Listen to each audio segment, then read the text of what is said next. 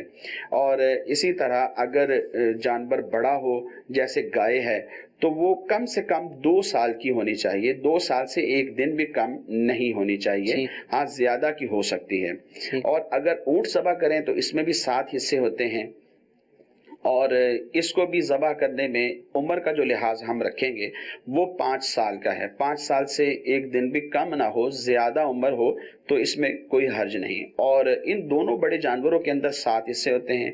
جب عید الاضحیٰ پہ قربانی کرتے ہیں تو اس وقت بھی 7 حصوں کا فائدہ ان میں لیا جا سکتا ہے، اور عقیقے کے اندر بھی 7 حصوں کا فائدہ اس میں لیا جا سکتا ہے، کیونکہ حدیث مبارک میں نبی کریم صلی اللہ تعالیٰ علیہ وآلہ وسلم نے ارشاد فرمایا البقرۃ عن 7 والجزور عن 7، کہ گائے 7 لوگوں کی طرف سے کی جا سکتی ہے، اسی طریقے سے اونٹ بھی 7 لوگوں کی طرف سے ذبح کیا جا سکتا ہے۔ اب 4 بچے ہیں تو حساب لگا لیں کہ چاروں بچوں کا ایک ہی گائے کے اندر ہم کرنا چاہتے ہیں یا 2 گائے بنے گی، جتنا بھی صورت ان کی بنتی ہے اس کے اعتبار سے تقسیم کاری کر کے یہ جانور قربان کر سکتے ہیں، انشاءاللہ العزیز اس کے کثیر ثمرات ان کو ملیں گے انشاءاللہ عز و جل۔ مزید تفصیلات جاننا چاہیں تو امیر اہل سنت کا رسالہ عقیقے کے بارے میں سوال جواب بہت ہی آسان فہم انداز کے اندر سمجھ میں بڑی آسانی سے آ جاتا ہے، اور ضروری باتیں کہ جو ہم عقیقے کے بارے میں جاننا چاہتے ہیں، عام طور پر وہی سوالات ہمارے سلسلے میں بھی پوچھے جا رہے ہوتے ہیں۔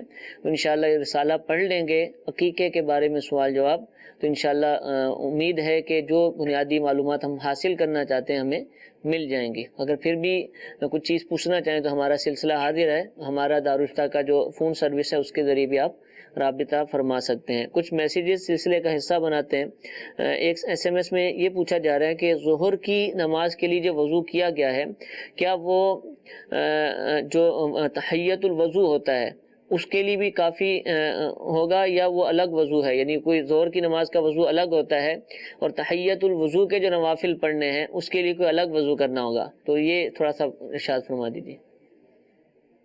لیکن نماز ظہر کے لیے اگر کسی شخص نے وضو کیا ہے اور اسی وضو کے ساتھ وہ تحیۃ المسجد پڑھ لے گا اور تحیۃ الوضو بھی پڑھ لے گا، مسجد کے اندر داخل ہوا ہے تو تحیۃ المسجد پڑھ لے گا، اسی طریقے سے اگر مسجد میں جیسے وضو کر کے جماعت میں شامل ہونا ہے لیکن ابھی جماعت کھڑی نہیں ہوئی اور اس کو وقت مل جاتا ہے تو اسی وضو کے ساتھ انہوں نے تحیۃ الوضو پڑھنے ہیں اور پھر اسی وضو کے ساتھ نماز ظہر ادا کرنی۔